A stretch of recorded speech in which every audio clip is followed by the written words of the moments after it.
Iya Cakri, untuk mengantisipasi adanya kepadatan pengemudi pada arus balik ini, pihak kepolisian dan juga jasa marga sudah bekerja sama untuk melakukan antisipasi. Di antaranya apabila nanti di setiap pintu tol terjadi kemacetan hingga 10 hingga 15 km, maka nantinya pintu tol yang memiliki e-tol atau elektronik tol maka akan dinonaktifkan, maka seluruh pengemudi atau para pengendara bisa melewati seluruh pintu termasuk e-tol tanpa harus menggunakan electronic card, namun akan dikenakan dengan biaya uang tunai. Dan nantinya di setiap gate akan ada petugas untuk melayani pengemudi untuk membayar uang tol tersebut. Namun untuk kepastian atau pemberlakuan e-tol dinonaktifkan ini belum dapat dipastikan kapan akan dimulai,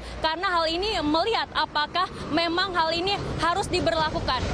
Dan selain itu juga selain pemberlakuan tidak dinonaktifkannya e-tol, juga ada pengalihan arus, diantaranya adalah pengalihan arus dari tol Cibatu akan dialihkan menuju Kalimalang dan nantinya akan masuk lagi ke pintu tol Cibitung. Selain itu juga akan ada pengalihan arus, yaitu nantinya bagi pengendara dari jalur Cikampek akan dialihkan ke pintu tol keluar Cikarang Utama 3 dan dialihkan ke arteri Karawang Barat, lalu dilanjutkan ke Bekasi dan juga Tambun.